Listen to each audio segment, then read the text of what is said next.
Perkenalkan, nama saya Nazwa Syaukiah dari Program Studi Tadris Kimia Angkatan 2018 Universitas Islam Negeri Antasari Banjarmasin. Anak-anak, pada hari ini kita akan belajar tentang larutan elektrolit dan non-elektrolit.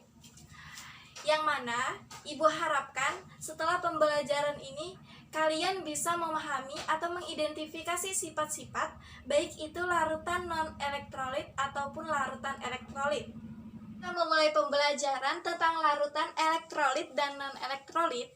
Apakah kalian masih ingat pembelajaran pada minggu lalu tentang definisi larutan? Ibu yakin kalian sudah memahami tentang definisi larutan. Namun, di sini Ibu akan mengulang sedikit tentang apa itu larutan. Larutan adalah suatu campuran homogen dari dua zat atau lebih yang membentuk satu fase. Dan larutan terdiri dari dua komponen. Komponen pertama yang memiliki jumlah lebih banyak disebut dengan pelarut, dan komponen yang memiliki jumlah lebih sedikit disebut dengan zat terlarut. Pembelajaran tentang larutan elektrolit dan non-elektrolit, marilah kita bersama-sama melihat gambar yang ada di bawah ini. Situasi tersebut merupakan seorang bapak-bapak yang sedang menyetrum ikan di sungai.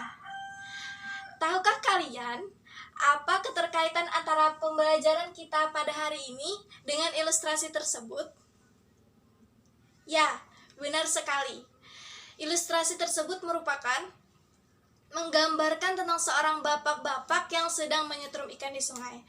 Alat setrum tersebut hanya masuk ke dalam air sungai. Namun, tahukah kalian apa akibatnya? Akibatnya, ikan-ikan di sekitar sungai juga ikut mati. Hal itu dikarenakan air sungai memiliki sifat penghantar listrik. Untuk memahami identifikasi sifat-sifat dari berbagai macam larutan, mari sama-sama kita melakukan uji coba terhadap 5 larutan, yaitu pada larutan yang pertama kan kita gunakan larutan garam, yang kedua larutan gula, yang ketiga larutan asam sulfat, yang keempat larutan asam cuka, dan yang kelima larutan alkohol. Pada percobaan larutan elektrolit dan non-elektrolit ini, saya menggunakan alat sederhana.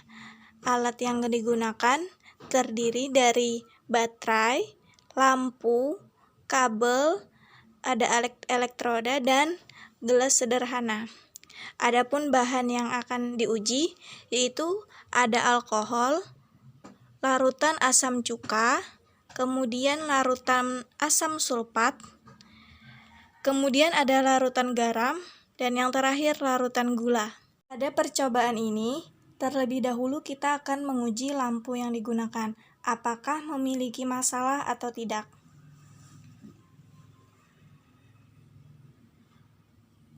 Lampu tidak bermasalah. Larutan pertama yang akan kita uji yaitu larutan gula. Terlebih dahulu masukkan kedua elektroda. Kedua elektroda jangan sampai saling bersentuhan. Pada kedua elektroda tidak terdapat gelembung dan pada lampu tidak menyala. Larutan yang kedua kita gunakan adalah larutan asam sulfat. Namun, larutan asam sulfat yang digunakan memiliki konsentrasi rendah. Masukkan kedua elektroda. Pada kedua elektroda terdapat gelembung dan pada lampu menyala terang.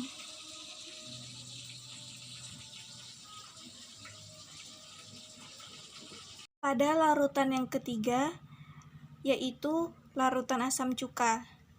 Lakukan hal yang sama.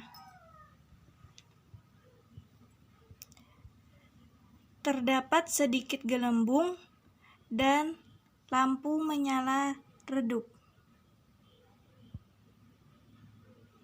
Pada larutan keempat yang kita gunakan yaitu larutan garam. Lakukan hal yang sama yaitu dengan memasukkan kedua elektroda. Pada kedua elektroda terdapat banyak gelembung dan lampu menyala terang.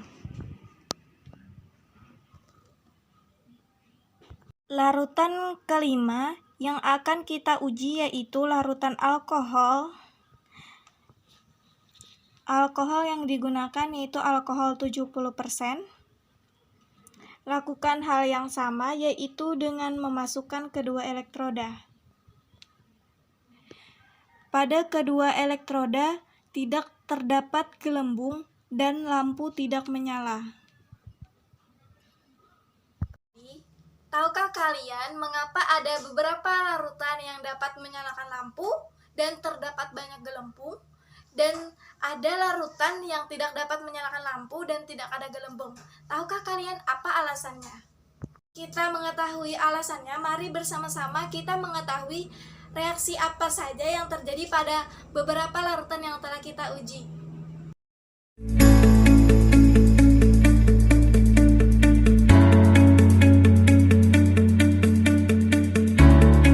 Jadi, berdasarkan reaksi-reaksi yang terjadi, maka larutan yang termasuk ke dalam larutan elektrolit kuat adalah larutan NaCl dan larutan asam sulfat.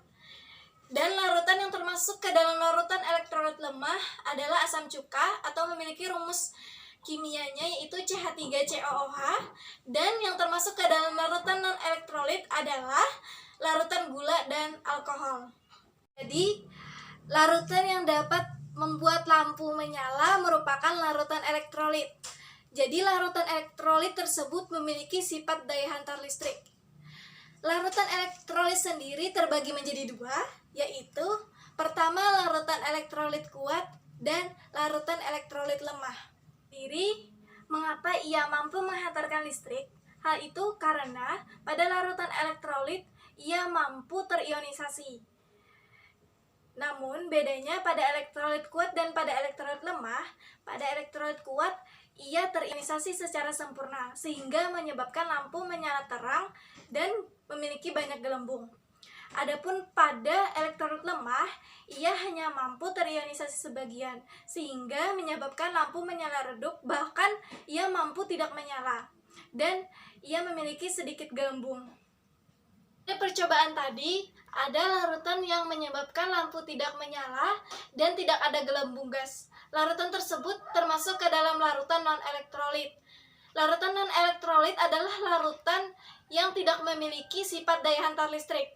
Tahukah kalian mengapa larutan non-elektrolit tidak memiliki sifat daya hantar listrik? Hal itu karena pada larutan non-elektrolit, zat tidak terurai menjadi ion-ion, namun ia menjadi molekul-molekul saja. Kehidupan sehari-hari kita sering menemukan larutan elektrolit. Larutan elektrolit yang sering kita temukan yaitu kelenjar keringat kita sendiri. Kelenjar keringat mengandung natrium karboksilat dan natrium klorida. Senyawa tersebut menyebabkan kelenjar keringat memiliki daya hantar listrik, sehingga ketika kita tersengat oleh listrik, kita akan merasakan aliran listrik tersebut dalam tubuh kita sendiri.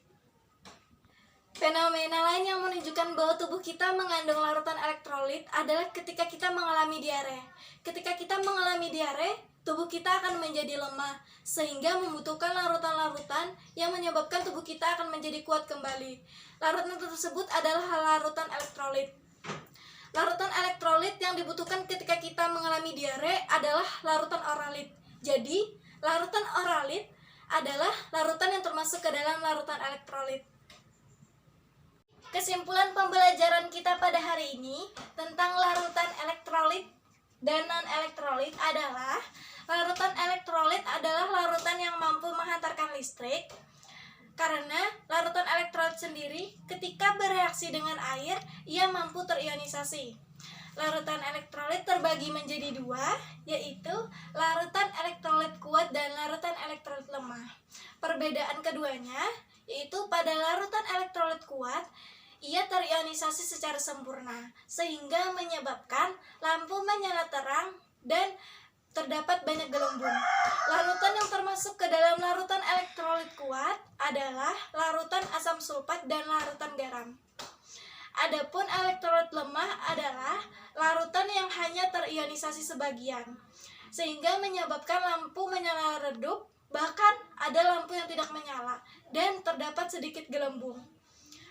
Larutan yang termasuk ke dalam larutan elektrolit lemah adalah larutan asam cuka atau dengan rumus kimia CH3COOH.